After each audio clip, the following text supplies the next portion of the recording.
보니까 선생님은 오피스 빌딩에서 가장 대표적인 것 중에 하나가 서울센터하고 큰길 타워인데 그 얘기를 그게 제대로 오피스 빌딩으로 순수한 오피스 빌딩으로서는 그게 가장 그것도 가장 상당히 큰 프로젝트지. 그렇죠. 둘다 마음에 있는 두 프로젝트를 좀 여쭤봐야 될 것 같아요. 둘 다 그 테헤란로에 대한 큰 그 그림이 뭔가 좀 머릿속에 좀 그려지신 게 있었나요? 그 당시에 서울센터 설계하실 때.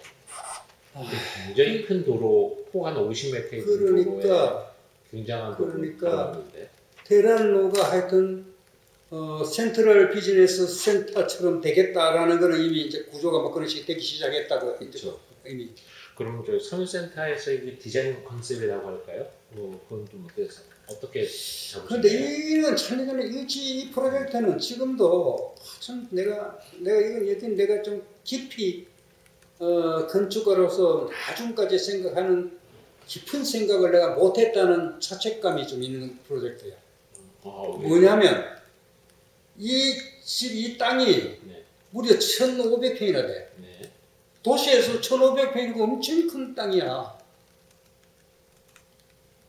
그런데 그때는 처음에 땅 반을 잘라서 뒤에는 잘라서 팔 수 있도록 한다 이런 얘기를 그 당시 그때 이제 그게 사람이 재정적인 풍족함이 얼마냐에 따라서 이 큰 생각들이 다 하는 거야. 그렇죠. 그때는 재정적인 뭐 좀 그러니까 어차피 땅 반만 팔아도 그 돈이 엄청 많이 들어오니까 큰 재정적으로 큰 도움을 받으려고 생각했던 것 같아. 그러니까 이쪽 반에만 짓는 걸로 하고 하락했던. 그게 실제로 그러면 이게 뭐야?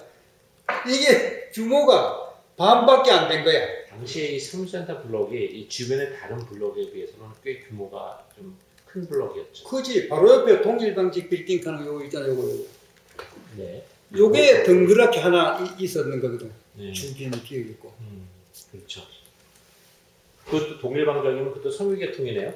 그것도 여기 주주나 마찬가지지. 섬유산업이나. 이쪽 블록 땅들을 그 섬유계통의 회사들이 아마 그랬던 것 같아. 그래가 아마 이쪽에 건데.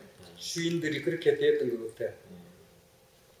그리고 동일방직 그 오나도 그때 그 당시에 이거 내가 설명하고 이럴 때 와가지고 보고 되게 좋아하는 거야. 지금 왜냐면 옆에 사이드 투 사이드니까 옆에 붙여서 지어버리면 저거는 앞에 확 막혀버리거든. 네. 그런데 내가 거기를 띄웠다고요. 많이 띄웠잖아요. 네. 자기들이 땅이 좁아서 높이 올라가는 한계가 있는데 그 부분에 대한 배려를 해준 셈이네요. 그러니까 이게 지금 사실은 좀 더 높게 올라가야 되고 테헤란로에 뭐 이보다 더 적은 땅도 이보다 높게 올라간 집들이 많이 있는데 아깝지 좀. 땅의 쓰임새는 그랬고요. 전체 디자인이라든지 전체 이 도시적 관점에서 풀어나가는 해법 같은 것들은 어떤 생각으로 풀어나갔습니까? 그래서 나는 그때 우선 뭐 평면이나 뭐 이런 거는 아까 얘기했듯이 도시 길하고 관계되는 문제들을 해결하고 하는 쪽. 그리고 테헤란로 쪽에 소위 여기가 좀 삐로띠가 쭉 그가 있지. 테헤란 2층 높이로 쭉 나와 있고 그 여기 길에서는 굉장히 그리고 이게 북쪽이야, 그렇지? 북정면이야. 그렇죠. 북정면이죠. 북정면이기 때문에 그렇고 앞에 이 안에 평면에 들어가면 이게 뒤쪽에를 오히려 가면 뒤쪽에 오히려 이렇게 되면서 리세스 됐다고 층으로 여기와 여기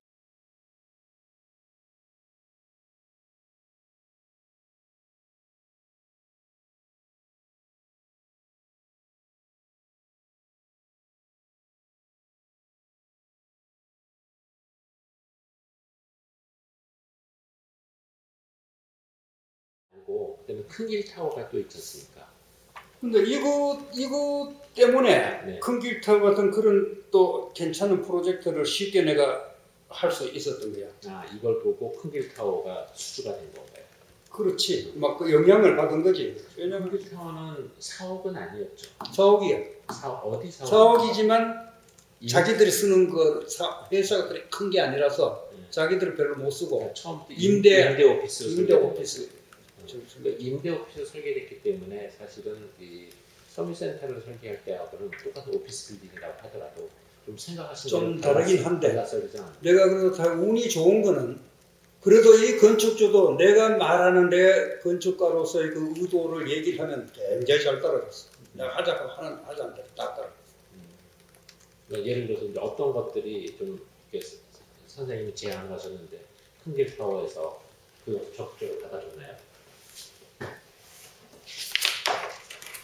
제일 큰 것 중에 하나가 네. 그것 때문에 이 집이 또 상을 탔지만 이 플랜에 보면 이거 땅이 이렇게 생겼다고. 네. 그러면 이 뒤로 밀어 가지고 이리로 가고 앞을 비울 수도 있고 한데 내가 그때 생각할 때 가장 큰 중요한 컨셉트가 뭐냐면 도시에서 빌딩이 만들어질 때 전부 다 전면부 위주로만 디자인하고 취급을 하고 처리를 해서 네. 전면을 그냥 뒤쪽으로 가면 전부 다 으슥하고 쓰레기 날리고 해도 그냥 모른 척 다 지나가고 그만 뒷 공간만 만드는데 요 뒷골목이 내가 다녀보니까 뒷골목이 상당히 참 사람들이 많이 다니고 네. 그런 데야. 목적골목도 있고. 목적골목도 있고 좀 고급 그 외식집도 있고 그런데 이 뒷골목 이걸 좀 좋게 해야 되겠다. 요 뒷골 이걸 전부 다 공원을 도시 내에 포켓파크 같은 걸 만들자. 응? 그러면 이 집은 어차피 르네상스 호텔의 앞에 탁 피어가 물러서져 있고 거기에 오픈 스페이스가 다 있어 주니까 자연히 남의 오픈 스페이스가 오히려 내 마당처럼 느껴지고 다 잘 돼 있으니 오히려 뒷마당은 이 스트리트로 제공하자. 네. 그럼 이 전체 환경이 같이 좋아지는 거다. 그러겠네요. 근데 그거를 쉽게 어그리 하더라고. 내가 설명을 그런 식으로 하는데. 그 건축주는 선생님의 그 말씀이 공공에도 기여하지만 이게 결국 임대 오피스의 퀄리티도 높이고 하는데 기여할 거라는 걸 알았던 거 아니죠? 그래가 이 공원 안에 이 소위 그 모뉴멘트 같은 이 조각을 세웠잖아요. 내가 계획적으로 그하고 법하고 관계없이 이게 이런 정도쯤 되면 네. 여기 뭔가 시각적인 비주얼이 뭐 하나 있어줘야 이 뒷골목 환경이 굉장히 크게 도움이 될 거다. 그래가 재료도 내가 정했어요. 저 스테인리스 미러 피니시로 된 걸로 해가 이렇게 하자. 그리고 이걸 조각을 몇 개 해야 되는데 누구 그러니까 그러면 자기가 중앙대학에 그러니까 그 양반이 자기가 좀 좋아한데 안 그래도 그 양반이 뭐 그런 거 할 거 없나 하고 하는데 그 양반한테 이 일을 좀 맡기면 뭐 좋다고 난 만나보자. 그 양반은 사무실에 와서 그래서 우선 그럼 나는 디자인을 하는 것을 조각가 자신이 해야 되지만 이 공간에 해당되는 만큼의 보륨이 어느 정도 보륨은 어떤 영향을 미칠 거고 어느 정도 보륨은 눈에 비치지도 않을 거고 어느 정도 보륨이라 해야 그래도 뭔가 그 역할을 할 거다. 그래서 내가 수질 폴로 이렇게 이런 걸 막대기 같은 걸 몇 개 만들어 이렇게 세워주고 보면서 보여줬다고. 그 스케일은 이 정도는 돼야 되지 않겠느냐. 그런 얘기를 했더니 좋은 얘기라고 하면서 사실